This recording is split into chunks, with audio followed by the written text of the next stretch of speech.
Welcome to She's Honestly Mental, a podcast for women who are done pretending they're fine when they're falling apart on the inside. I'm your host, Karina Rawlinson, ADHD brain, medicated mind, and proud mental health hospital alumni. Still here, still showing up, somehow. This is the space for the feelers, the fixers, and the ones who carry it all and still wonder if it's enough. We talk about the chaos, the connection, and everything in between because silence nearly killed me, and these conversations save lives.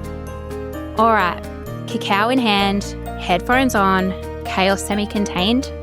Let's get honestly mental. Hello, and welcome to episode 18 of She's Honestly Mental.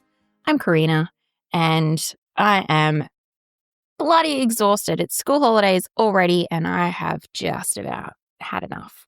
No, it's not like I'm grateful I've got children and all the rest of it, but far out. It's just absolutely wild in our house at the moment. It's currently 6:15 in the morning.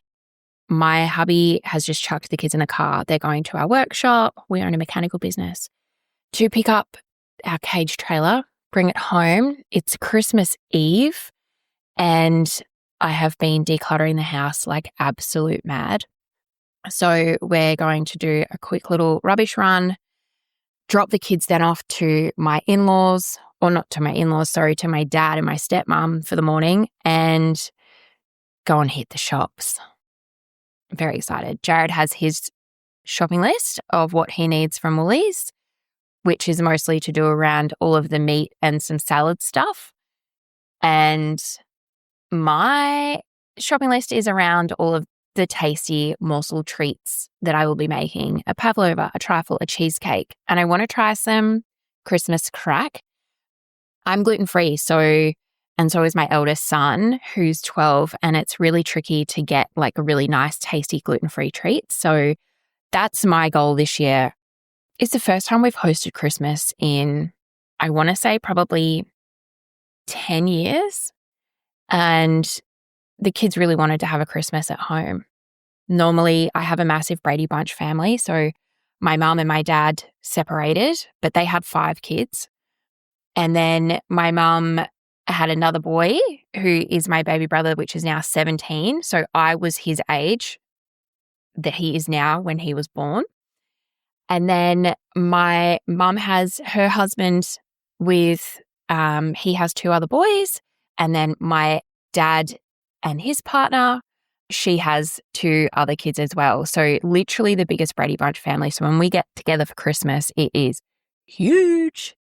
Normally we all go around to my mum's, open presents in the morning, but we're not doing that this year, which just feels so weird for me. But this is what our kids wanted to experience. And I hope they realize that opening presents at grandma's with all of the family is actually way more exciting than opening the presents at home on our own with just the 5 of us. Anyway, but that's my childhood. Just absolutely wild. And I am blessed AF because majority of us, not all of us, we all get on pretty well. And it's just nice to be together with the family. So we're doing a Christmas 2.0 on the 27th because my sister is actually flying home and my stepbrother will be here as well. So it'll be the first time that all of us have been together in a room since my sister got married last year. But, obviously when a wedding happens, there is just people everywhere and you don't really get to spend much time together. So this will be the first time that we've all spent time together in a very long time. So I'm super, super, super excited about that. Yeah, so episode 18, I am so grateful that I had a friend say to me a little while ago, Karina, you need to take podcast weekly, because as much as it grinds me to have such a solid routine, when I got up this morning and I said to Jared, I need to record a podcast episode, he just was like, right, kids, because at the moment we've reshuffled our front living room, which is now partly my office workspace, and then the kids' lounge room. So with school holidays, it is absolutely wild. The kids have taken over. They've got their Xbox back, and I had to fight them for space. And Jared's just said to them, look, guys, mum needs to record a podcast, and that's the priority for the family right now. So I think without actually having proper ownership around the podcast and having that cadence of having to record weekly, I wouldn't be taking it seriously. And I'm so grateful because I opened up my stats this morning and I've had over 1,300 downloads, and I just think those poor idiots that have listened to my voice 1,300 times now. But I'm just like, I'm so grateful. I am so grateful. So on today's episode, I wanted to chat about ADHD, money shame, and the unsexy rebuild that we've been going through this last 12 months.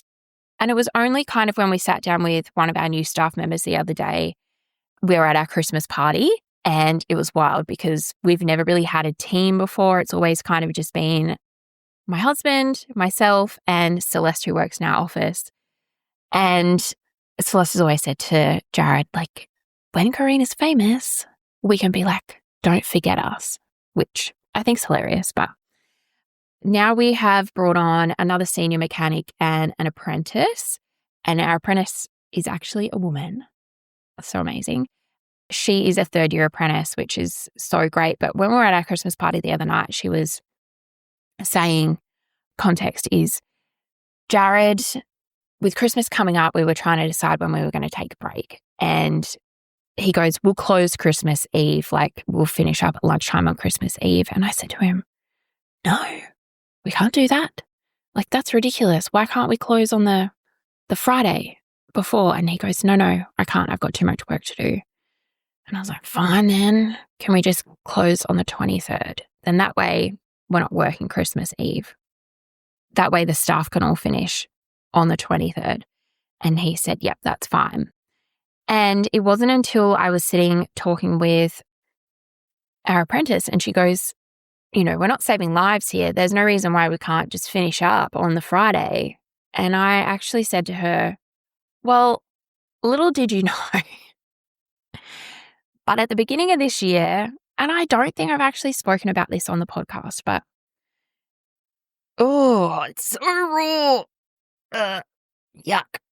At the beginning of this year, we were in a really, really shit financial position, like so bad. Our relationship was not good. We last year went through the hardest thing as a married couple that you could have. We were not on the same page. We were not talking about stuff. I was so busy worrying about our baby and trying to get sleep and being kind of a little bit selfish. But I was trying to fill my cup up first. And then Jared, with our business, was working so hard. He was doing all the paperwork on his own. Like, it was intense. And so there was some things that had gone on that were not ideal. And, to protect our relationship, I'm not going to go into the specifics, but look, it was not a great time for us. And we both probably did some stuff that we were not proud of. And there's definitely rumors and stuff that are going around about that, or have gone around about that. But I'm such a big believer in those that matter, those people that matter around you, they don't mind. Like, they don't mind if you fuck up. They don't really care. They just love you for who you are. But those that mind, those that want to know the tea and all the rest of it, they don't matter. So it's like, of course, with our really close friends, everyone's really aware of our story. But those people that want to talk about it behind our backs, enjoy your tea, mate. Like, enjoy your tea. I'm so glad your life is that exciting that you need to be talking about us. Anyway, so, we've been together we started dating in year 9, and then I was too cool for him, and I kept breaking up with him. And this is high school. So we dated in year 9 and then again in year 10 and year 11 or whatever. But I loved him. Like, felt so safe and secure that, of course, when we were 17 and I'd broken up with a boyfriend and my best friend, Stevie, who came home and said, hey, Spotty, like, Karina's single, you should message her. And then he messaged me, and then it was all the things. Anyway, we've been together for a really long time. 16 years we've been married this year. Crazy. So proud of us.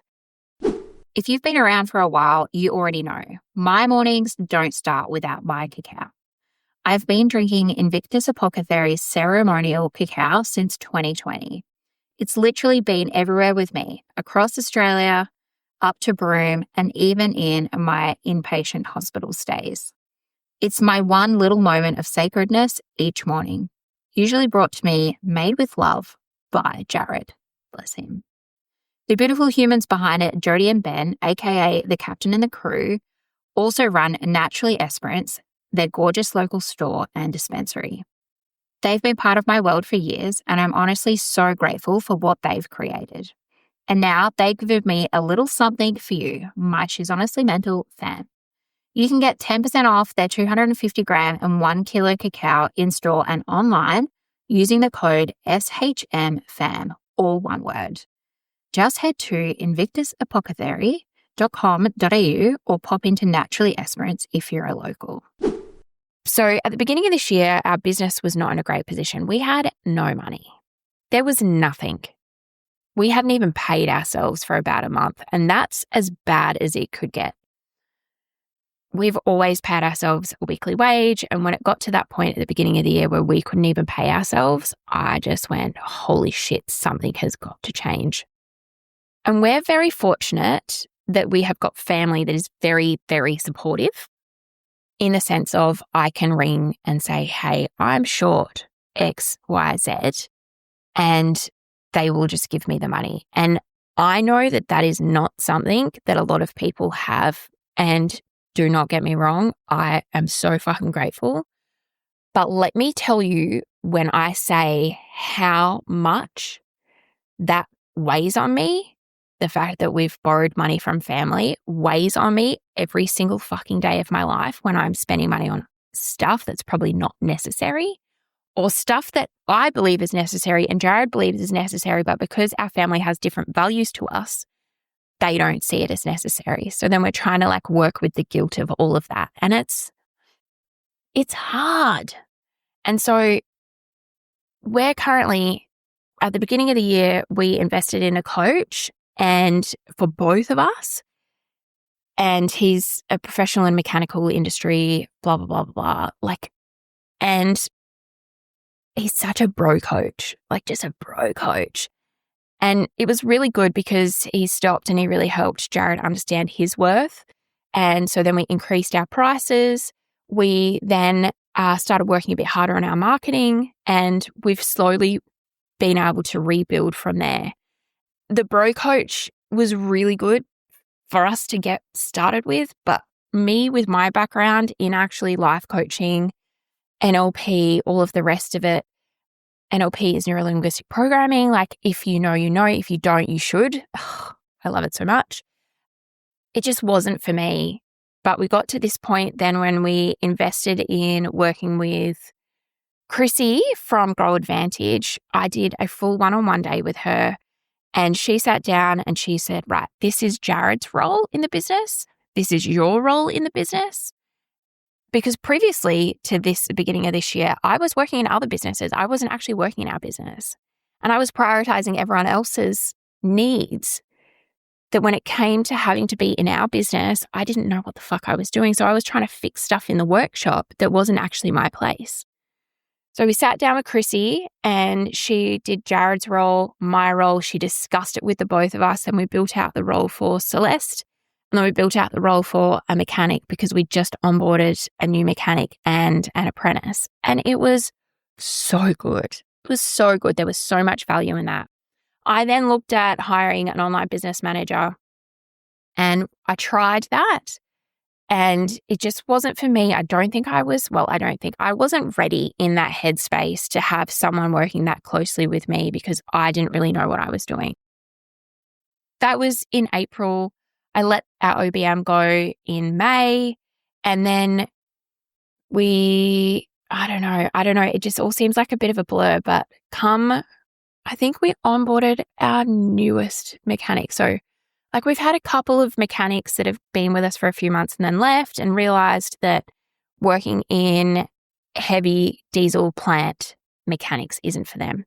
It is a hard slog, but tell me, you are the people that keep this country going. Like, we work with farmers, and without us working on their machinery, like, they don't go anywhere.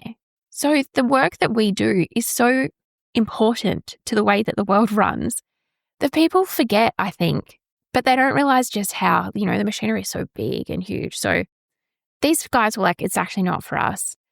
We stumbled across this freaking other mechanic who is now working for us. And he is so like Jared, it's not funny. The quality of work is amazing. Dedication to the work is amazing. And it's just like, it is a well-oiled machine in our workshop at the moment. And it just feels so nice because we've been working towards this for such a long time. The thing that has really taught me a lot this year is, and I've tried to live by this for a long time, but it's, if I'm not a professional at it, like if I'm not someone who knows, I'm going to outsource to someone who actually knows. Like, I can do a lot of stuff, but a lot of the time it's actually costing me more by trying to do it all on my own. And sometimes I just need someone to show me the way and then I can pick it up. But I've got to this point in our business where I've had a couple of VAs. It's worked really well. I've had people come in and help me launch the website for She's Honestly Mental, help me in the back end sorting out emails and all of the rest of it. And I've just got to this point where I have to be so mindful because I'm looking for the quick fix all the time. And the quick fix is probably costing me more than what I'm happy to be spending. But what I've learned is that I need to be really focusing on the stuff that causes me the most pain. And for me, that is around our finances. And so when we were having this conversation with our apprentice, go back now, and she's like, why can't you just close on Friday? And I was like, well, I'll tell you this. At the beginning of the year, we had no money. We weren't even paying ourselves, right? We worked with a few people, we got our systems kind of in place, and then we moved forward. We then were so grateful that we actually picked up one of the brands that we'd worked with a long time ago. And it's a fairly big profit margin when you're working with these machines, but it is also a fairly big responsibility as well. So we brought these machines back on and we spent, like, we were so lucky. The first machine, like, we brought these machines back on and we'd already sold a machine before we'd actually signed the deal with that brand. And it was the boost that we needed to help us get from being fucking shit and not having any idea where the fuck we're going to going, okay, we can actually make this work. And I think that's the biggest thing with our family, them giving us the money, is because they can see and we can see how profitable and how much this business gives us a life versus working for someone else and doing 9 to 5. Because for us, it's all about the lifestyle. We set clear goals at the beginning of the year. And when I say we set, like, Jared and I literally sat down. We had our first little business meeting on our own, sitting down in the lounge room. We were watching this presentation and we worked out what our vision, mission, and values are and what our goals are of where we wanted to take the business. And what we want is a business that supports us and our family, where we can have a family business, where our children can come and work with us, but where we can prioritize having children and having time with them, which means traveling, which means adventures, which means camping, all of those things, being able to go fishing. Like, we don't get that many summers with our kids. We get 18 summers with our children, if we're lucky. And I know I've spent most of my 12-year-old summers being mentally unwell. And that's when we just went and said, we can't close on the Friday.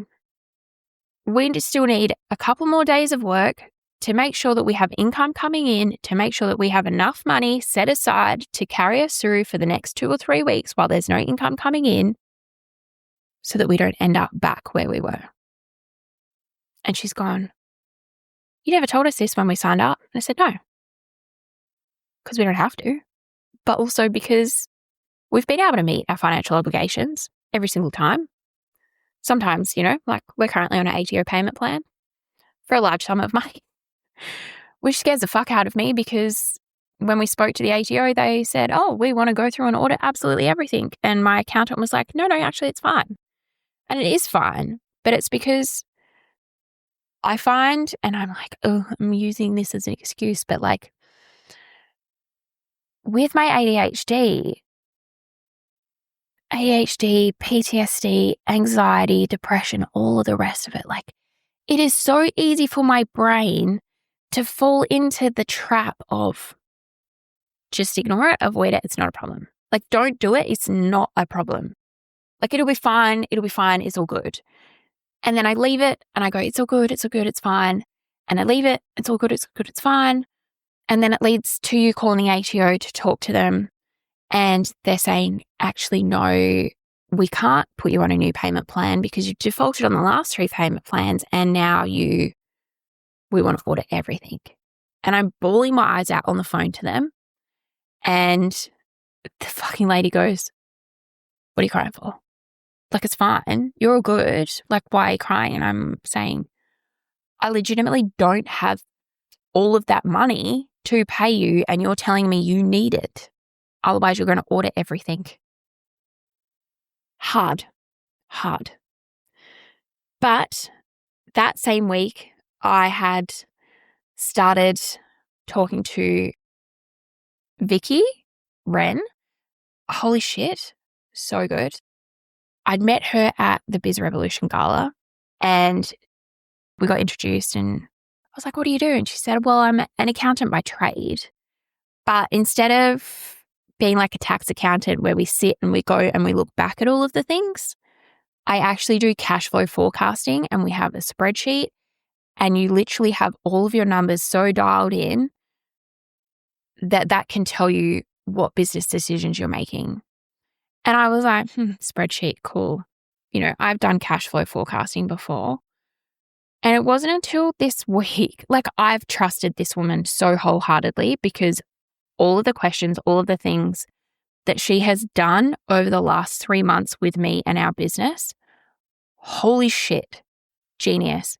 Like I know I'm good with money. Like I am actually good with money because we have been able to, we're going into the end of this year with actual savings in our bank account. I am not missing any of my obligations. We are making all of our repayments. We have cash. Like we are in a much better position than what we were, but I'm not just going, okay, there's cash in the bank, I'm going to spend it. It's like that cash sits there. I'm 36 years old and this is the first time it is happening for my family. So yes, it has been an absolute mess. It has been an absolute shit show. But this is like, knowing that I'm ADHD, knowing that I've had PTSD, knowing that I have anxiety, depression, all of the rest of it, has taught me that I need to outsource to the people that really know. Like get the expert and the person that knows their shit. Yes, it's costing me money now, but that is an investment in making sure that long term, like I was saying, when you go and get therapy and you do all of those things, you go for a walk, you go to the gym, you take your medication, that is an investment in your future. And so I'm just so proud of me and where I've got to from the beginning of the year. My story was you're so shit with money, you've got no fucking idea what you're doing, even up until, September. And I have just worked so hard on building the structure that we actually need that things have really turned a corner. So I'm proud of me. I'm so proud of me. And I'm just really, really grateful for the support and the structure that I've started to build into my life. I'm building a rhythm.